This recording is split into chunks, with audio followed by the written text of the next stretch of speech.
Hey there guys, this is TheBassSinger313 here, and welcome back to a brand new episode of Compare and Contrast, where we put in two separate games and compete them to see which one is superior. And in this week's episode, we are dabbling into an established franchise that was inspired by its original incarnation versus a reboot of that original incarnation.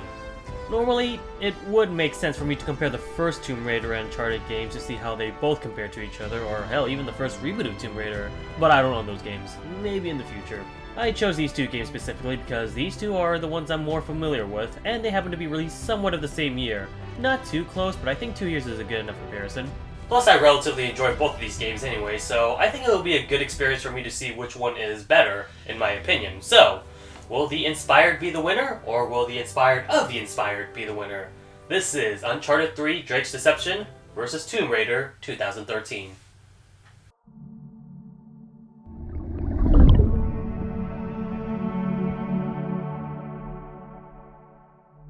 Uncharted 3 starts off with a negotiation in a London bar, mostly known as a pub, accompanied by our main protagonist, Nathan Drake, and his mentor/father figure, Victor Sullivan, nicknamed Sully. The main negotiator, Talbot, is the main customer for this deal. The price? Nathan's ring for a bunch of money. It's never specified exactly how much, but let's just say it's a lot of money. After authentication, the ring turns out to be real. However, the money is fake, and dispute erupts into a bar fight. Sully and Nathan escape, but also get cornered by Talbot's men, accompanied also by Catherine Marlowe. She takes the ring after some rivalry banter, but Cutter, one of the henchmen of Talbot, straight up kills Drake and Sully.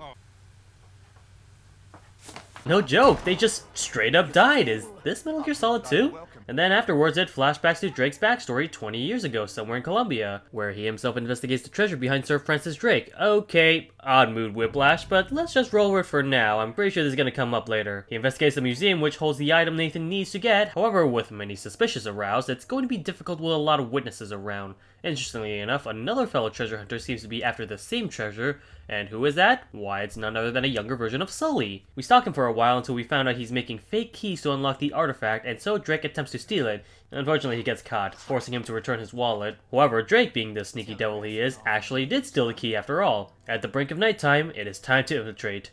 And get caught again. God, Drake, you're not really good at this, are you? We attempt to escape, but eventually get cornered by gunpoint. Thankfully, Sully is there to rescue us as he knocks down one of the henchmen chasing us. We hide about at a restaurant, and while Drake is hesitant to give any information to Sully, they eventually warm up to each other. Sully promises to teach Drake a couple of new tricks, and the rest was history. Oh, and speaking of history, they're f***ing dead! Nah, just kidding. It's actually part of a plot to get info on Catherine's hideout, in fact. Cutter is actually a mole inside Marlowe's gang, and secretly working with us. That blood on our chest?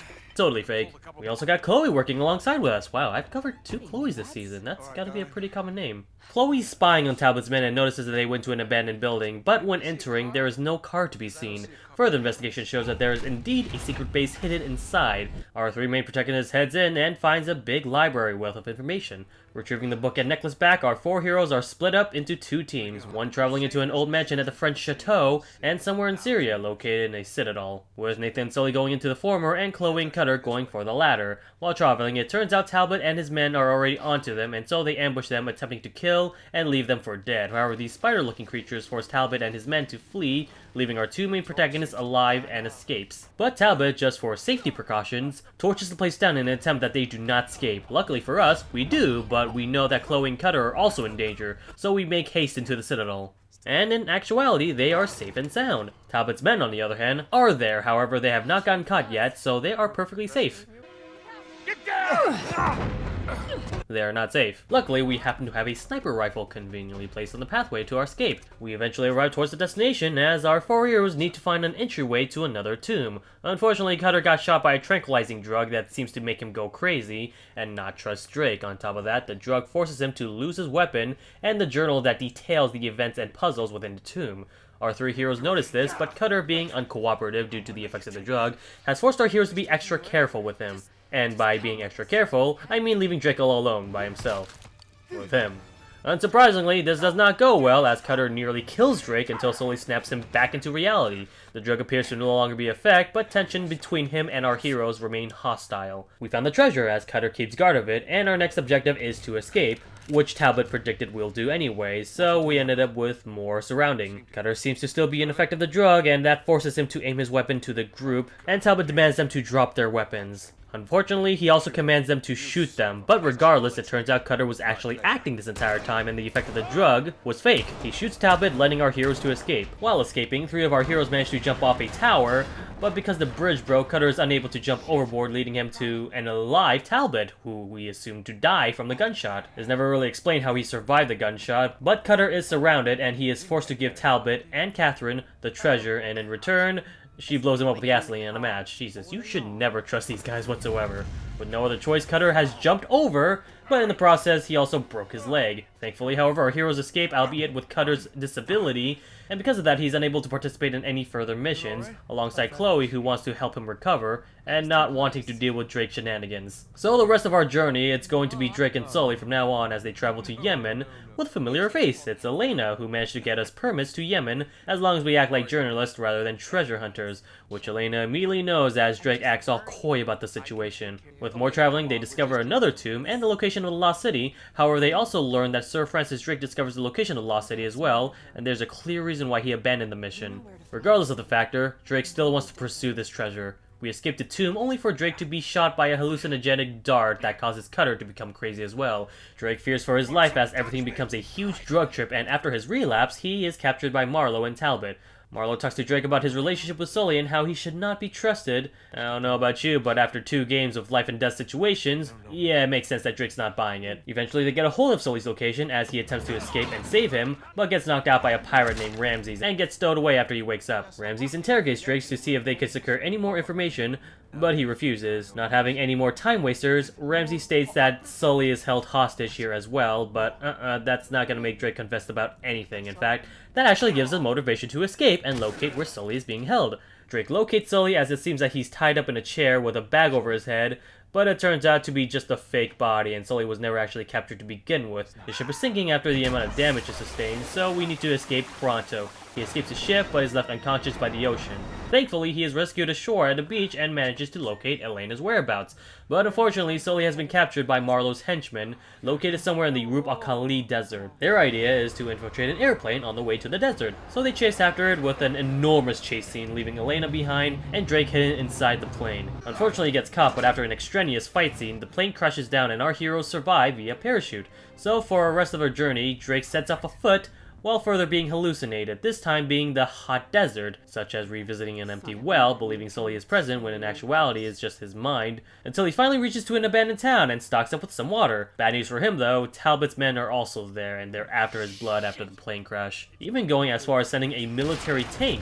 Fortunately for us, we are rescued by a group of men on horseback, in particular this guy named Salim. He tells us about Sully's location and agrees to help us out on one condition: make sure Talbot, Marlowe, and anyone else doesn't awaken King Solomon, who was entrapped inside the Lost City. Reunite with Sully, our new sets of heroes venture through the sandstorm, but it's split up due to the low visibility. Drake and Sully finally reaches to Ubar, the Lost City, as they are surprised at how the city still functions even after all these years. The buildings are still standing, the water is drinkable, and...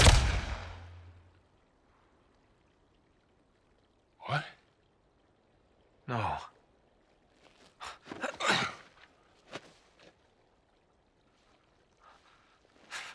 No.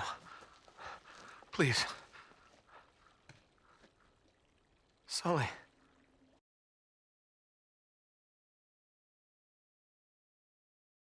Sully dies? What the f? They killed him?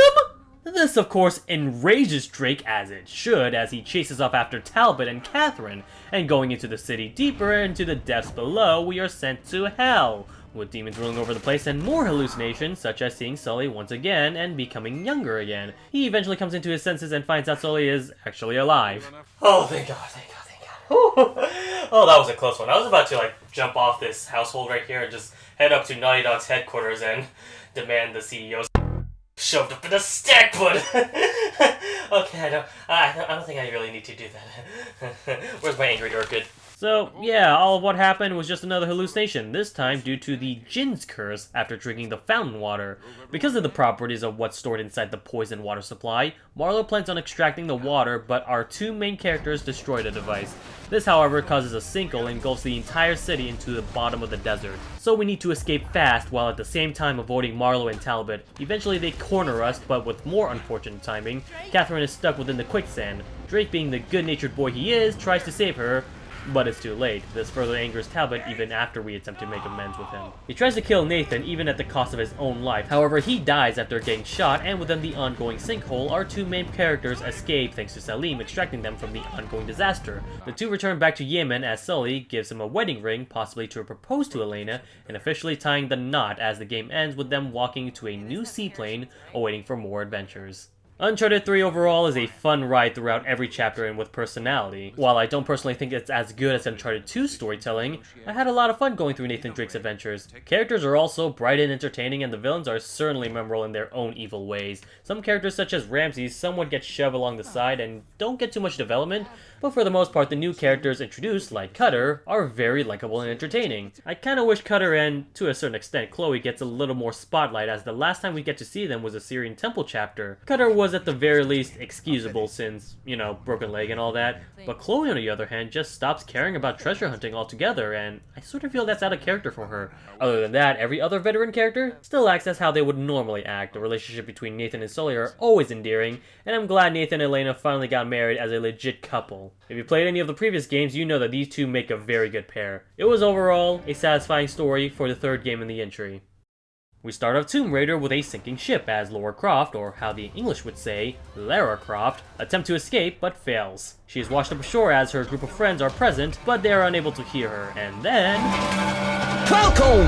Punch! She gets captured and bounded by hanging ornaments, but she manages to escape by burning the cloth she was bounded by, and lands on a piece of barbed wire. Ouch. She attempts to escape only to see a horrifying image of a bound woman tied up and killed. As she finds a way out, she is interrupted by a man who claims to want to help her, but I don't know about you, I don't think grabbing her leg is a good sign of solidarity. Anyways, we find a way to escape, but the cave is being collapsed, so she needs to escape fast and pronto. And she does so, only to realize the despair that she has to go through for the entirety of the game. She searches around the island and finds a campfire with Sam's belongings, one of them being a broken walkie-talkie and a camera where she left a video recording, and thanks to that, we're able to learn the personalities and characters that journeyed with us for this exhibition. We got treasure hunter Lara herself, Sam, a descendant of the great Himiko, Roth, our mentor and captain, Grim, an old man with plenty of old-timey time stories, who is also the sailor of this operation, Whitman, a self-proclaimed archaeologist with a somewhat arrogant personality, Reyes, a generic black girl, Alex, a generic white nerd, and Jonah, a spiritual beefcake. None of these characters are really that important. In fact, out of all these characters, only Roth, Sam, and Whitman are of note, since they pertain more significantly to the plot, whereas everyone else just exist. The operation is to travel towards the Dragon's Triangle in order to locate the Yamatai hidden within the Queen Himiko's tomb, and in present day, Lara needs to eat, so she goes hunting, finding herself a bow and some arrows from a dead corpse. She hunts for a deer in order to extract their meat for edibility. Going back to the campfire, Roth manages to get in contact with the broken walkie-talkie as he advises Lara to regroup at Roth's location. She does so by traveling inside a hidden underground base where she discovers a bunch of raw rotting meat and a pry axe, something that's needed in order to break through the doors. She comes across another campfire and sees Sam alongside Matthias, a man who's been trapped in this island for a while now. Sam shares her story about Himiko as that leads Lara to fall asleep. As she wakes up, both Sam and Matthias are missing. Lara searches more, but gets trapped by a bear trap. She is safe thanks to the group of her friends, but are still missing two members, Roth and Sam. Lara and Whitman team up in order to find Roth, while everyone else, Alex, Grim, Reyes, and Jonah, search for Sam. Guys, I think this is somewhat of an imbalanced team. There's 2 guys over here and 4 guys over here. I don't think that's gonna work well. So while we're on our search, we get ambushed by the bad guys, and despite our plea, Whitman decides to surrender. Lara decides to attack back instead, but gets knocked out. The big bad Russian orders his soldiers to kill everyone in sight, except for Lara. What's his motivation to keep her alive? What do you think? So, yeah, we kill this creep who's named Vladimir. Not sure why they bother giving him a name if he dies in the same scene he's introduced. We escape and try to find any more survivors. We eventually find Roth, however he's severely injured, and the med pack is inside the wolf cave, so Lara confronts the big bad wolf and extracts the med kit back to Roth. While lamenting about the dire situations, Roth tells Lara to go to a radio tower and get into contact in order to secure an LZ. Before we get to the objective, during a campfire rest, we reminisce about the good old days that happened before all the shipwreck shenanigans, such as Alex flirting on Rey's underage daughter, and she does not approve of that. Speaking of her though, it seems as though she has a thing going on with Roth. We eventually do what we are told and are successful with the mission, and so we reach the destination where the helicopter is supposed to land, only for it to be struck by lightning and crash with a mysterious voice saying, "No one leaves." So it's off to rescue the helicopter pilot who survives the crash, and he's dead. Well, so much for that plan B. We reunite with Roth, and thanks to our walkie-talkie, we learn that Sam has been kidnapped by Matthias. Roth tells Laura that sacrifices need to be made, but Laura is determined to save everyone, starting with Sam. Going into the old Japanese temple, we are ambushed by more bad guys, but circumstances say that the Oni saved us at the cost of being kidnapped by them. We are bound inside the temple, surrounded by lots of dead bodies, as she exclaims this. I hate tombs. Oh shit! I forgot, this game's actually called Tomb Raider! God, you know, I love me some old referential humor from time to time, you know that? Not in a million years. Hey, you shut the f*** up, Dante. We learn more lore about Queen Himiko as Sam gets into contact with us. She said the reason why Matthias is so interested in her was due to her genetic inheritance being related to Himiko, and totally not because, well, she's Japanese. I'd like to thank everyone for my Call of Duty Black Ops 1 vs. Black Ops 2 episode. That was a horrible joke. I do apologize for that. It will never happen again. So I have disposed of it. You're very welcome. We plan on sacrificing her by doing a ritual called the Ascension. Regardless of whether or not she is completely linked to Himiko's bloodline or not, all hinders if she's related or not. Well, it's a lose-lose situation for everyone if that's the case, so our main protagonist Laura wants it to be a win-lose situation instead, so we're off to save Sam. While doing so, we come across Grim, who is held hostage. We plan on saving him, but instead he sacrifices himself in order to save us. Roth shows up to help Laura as she continues to head into the fire shrine thanks to Roth's sniping skills. Laura manages to locate Sam, but the ritual has already begun, and to make things worse, Laura gets captured and is forced to witness the murder of her own friend, only for her to be saved by a gust of wind blowing. This convinces Matthias that she is in fact a descendant of Himiko. Laura escapes, and it seems that our other friends, yeah, remember them, are captured after an attempt to rescue Sam as well, so we rescue them, and on time too, because the rescue chopper arrives. But Laura is determined to save Sam no matter what, so she forces the chopper to land. This causes the chopper to crash, leaving Laura unconscious. Thankfully, Roth saves her with CPR. Unfortunately, enemies invade and wounds Roth in the process. He kills them before dying himself. Laura mourns for his death and discovers that the storm is not natural and it is connected to Queen Himiko. We meet up with the other survivors, including women who we accuse of being a double agent. The group doesn't want any more animosity, so nothing bad happens. However, they will keep a close eye on Whitman. On another note, Alex seems to have gathered parts for the ship in order for us to escape, but he's surrounded by bad guys, so Laura tries to save him. We found him stuck inside a tanker, so we need to find a way to extract him out. We managed to get into the same room, however the pipes are too heavy to pick up. He suggests that Laura needs to grab the materials needed to escape the island, as he sacrifices himself. Laura refuses this idea, but Alex reiterates that this is the only thing he could do. Laura kisses him, leaving him behind to fend off against the bad guys. We got the stuff, but we also want to save Sam as well. Reyes gives us a time limit in order to get the job done. We discover the location where Sam is being held hostage thanks to some tomb raiding. Damn, it only took us to the end of the game to finally get where we were supposed to be doing in the first place. If this game wants to be more accurate, it should be called Let Me Get the F*** Out of Here. We arrive back to our comrades only to discover that Whitman did in fact betray us and send a group of bad guys out to Reyes and Jonah's location. We see them and know the location where Sam is being held hostage. We arrive there and Whitman gets killed by the Oni so that Matthias can bait them into a distraction. We arrive to the top of the mountain and get into a battle with Matthias, eventually killing him and saving Sam. With the four together, at last, we finally escape the island and await our next adventure. I think the story overall is pretty basic. It's nothing too epic or amazing, but I certainly did enjoy my time. Laura honestly feels a little too bland for me. She's not entertaining. She's more of the type of main character I think the player has to attach to. I guess in that aspect she's fine. I was just hoping she had a little bit more personality than just, I'm given this task, so let's do that. I think she's supposed to have some sort of character breakdown during the, rape scene, where she killed someone for the first time and has an emotional breakdown, but afterwards, she seems to be perfectly fine mass murdering everyone in her path. I think this is either a missed opportunity or an unnecessary motif. Either they should have expanded upon the idea of her unwilling to kill, or just ignore the plot point altogether. I think honestly, just letting her be a mass murderer she is gonna be fine as long as they don't build up the idea that she's not a killer. I want to talk about all the other characters too as well, since they're pretty much bad, if not worse. Okay, that's a little harsh for me. I do like Roth. He's a caring father figure to Laura, and Sam's a good girlfriend slash potential love interest. Both of them having somewhat of a romantic thing going on, I think. I can't tell. I think it's just a girl thing or a romantic thing, so, I don't know, I'm not a girl. The term damsel in distress is a trope that mostly has sub-negative connotations, but how Tomb Raider handled this trope was very well done. During the ritual, we don't actually know if Sam is related to Himiko, so the idea of will she survive the ritual or die becomes a lot more dire.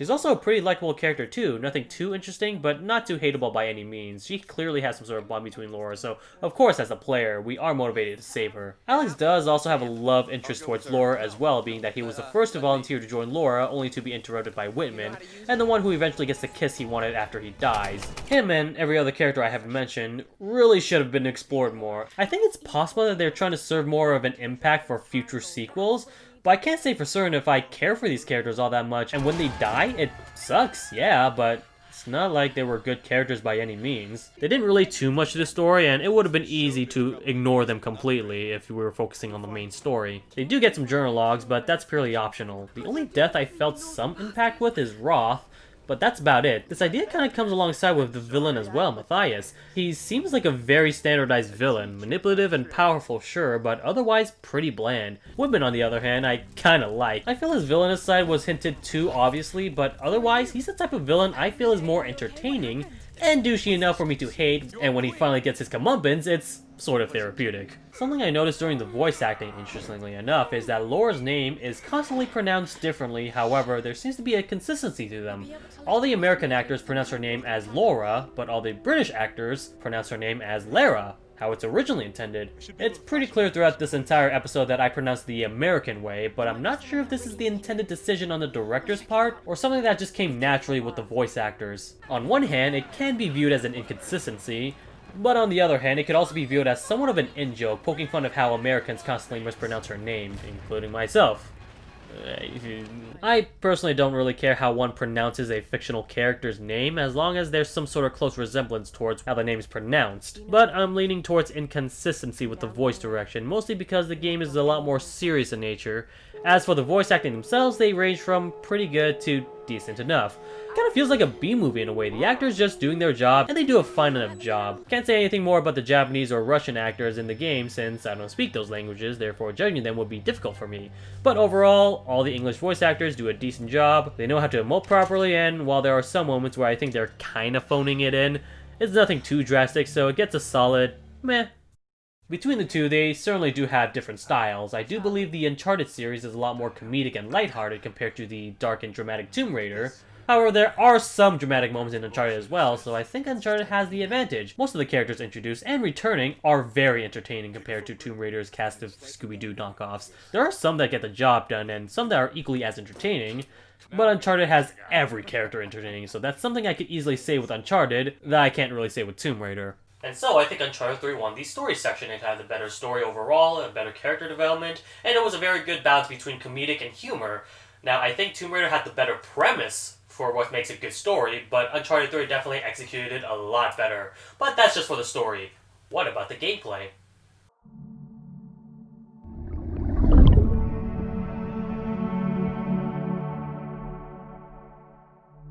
Okay, before I continue, I'd like to add that for both of these games, I was playing using my somewhat broken PS3 controller. For some reason, the controller was acting up by inputting a bunch of D-pad commands when I didn't intend it to. I managed to fix this by actually opening up the PS3 controller and putting some piece of duct tape where the D-pad commands are, so there's a little bit more resistance.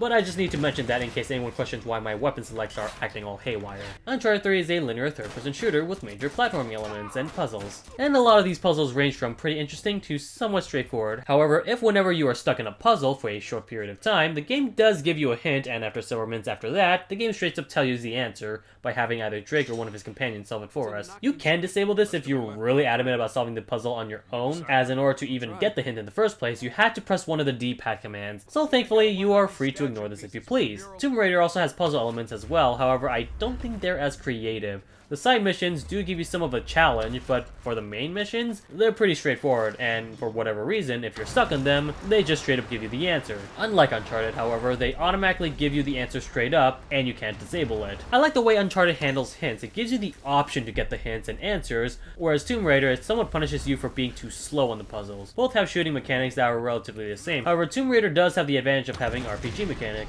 You upgrade Laura along the way by improving her guns and archery abilities. This gives Laura a sense of progression. Of course, none of these are actually needed, so if you want to ignore them, you are free to do so. Both games also have stealth elements that are pretty underutilized. Not a lot of areas require you to be stealthy, with the exception of this one Tomb Raider section where you are stripped away from your weapons. These are mostly secondary game mechanics and somewhat rewards you with progression or experience, but taking them all down guns a-blazing is an equal enough viable tactic. All in all, these two games are rather similar to each other, and I think both of their negatives balance out their positives. Uncharted 3 has better puzzles, while Tomb Raider has better combat. However, I'm going to give the point to Tomb Raider in this one, mostly because the majority of both of these games were relish in combat, and since Tomb Raider has the better combat, it wins by default. If the puzzles and combat throughout both of their games were balanced, I think it would have been on equal footing, but roughly around 70% of Uncharted and 90% of Tomb Raider will revolve more on combat, and Tomb Raider seems to know what to focus on more. Now, like I said, it was a close match, so Uncharted could have also been the winner as well, so if you think that they should have gotten the point, then hey,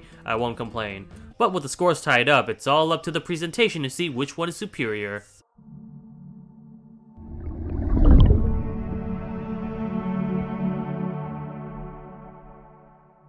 Graphically speaking, I believe Uncharted overall looks the best. With a shade of colorful scenery, fantastic lip syncing, and mocap animation, a lot of Uncharted's graphical capabilities needs to be commended. I swear, Drake's bearded shadow never looks so smooth, and how does he look so good with that? Well, if you want your face to look as buttery smooth as Nathan Drake over there, and boy do I got a deal for you, as this episode is sponsored by Dollar Shave Club. Sign up for the subscription and get this code below, and you can also get... Wait, what? We're not actually sponsored? You didn't get sponsorship? Hold on one second. This is also one of those games where graphics actually affect the gameplay. During parkour section, the ledges tend to have this golden looking color. Not all of them have it, unfortunately, but the colors to progress are distinct enough to catch the player's attention. I usually use the term military shooter graphics in somewhat of a negative light, but Uncharted manages to make sure to differentiate what's important in the scenery compared to what's not the focus. Tomb Raider kinda does this too. Some of the yellow edges are vibrant enough, but the graphics still look a little too dull for me. Character models do look nice and distinct, and I will say, even with these side characters who don't really do much for the story, they do have very unique character design. The use of these characters from different races and color palettes, it makes me feel that they're more unique. Japanese culture is also a very strong motif for this game, and I think they nailed it pretty well. From the Oni enemies, the calligraphy of the shrines/temples, they work very nicely. However, Uncharted also seems to have this in equal spades as well. I'm surprised they managed to make something so basic as a desert setting look so eye-appealing. I think it has to do with the fractal patterns on the desert sand. Most of these special effects work very well too, with planes crashing, planes chasing, car chasing, and the drug hallucination effects as well. This game does have the advantage of not being a humongous sandbox game, so the amount of polygons able to be produced should be credited because of that fact. On top of that, the game manages to play in a good solid 30 frames per second. Not 60 that I usually wanted, but at the very least, I never see the game stutter at all. Nor did I ever see the game load for me too. The only loading screen I've ever saw was the very beginning of the game when you started up. Afterwards, everything seems to flow very seamlessly. Cutscenes transition well between gameplay, and deaths don't have their own loading screens at all. It does take a while for me to save manually though. I feel I need to mention that. Tomb Raider also plays in 30 frames per second as well, however I do notice some performance issues in very intensive areas. The game also reloads the level for every death, and speaking of which, can I just say that the world that Lara Croft lives in seems to really hate her guts? These death animations are something to completely marvel at. I'm not sure if I should be disturbed by this fetish, or compliment the animators for the amount of creative deaths she has. I'm serious. Some of these look straight off out of Mortal Kombat. It's very unsettling. In terms of glitches, Uncharted doesn't really present too much aside from some animation issues. However, there was this one moment in the game where I'm supposed to press the triangle button and go to this door, but the prompt never showed up. It was only until I reset the game where it finally gave it to me. That being said, glitches are aplenty with Tomb Raider. Not too much to break the game, but enough for me to question the game's coding. Like invisible enemies, or being stuck in a corner, or maybe you're into...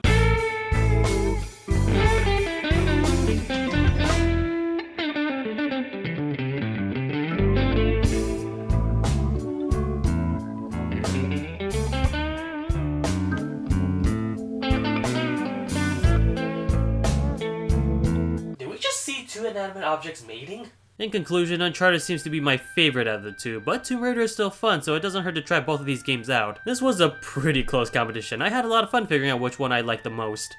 And hey, if you guys happen to like Tomb Raider slightly more than Uncharted 3, then you know what? I'm not gonna be surprised. Honestly, these two games are relatively very similar to one another. That's hard to make a very definitive version as to what makes the better game, because I think it all comes down to opinion. as to what you guys would like more than the other. For example, I happen to like Uncharted 3 slightly more than Tomb Raider, but if the other way around was also the pretense and the answer to this video, then it's not going to make much of a difference, honestly, since both these two games are very good in their own way.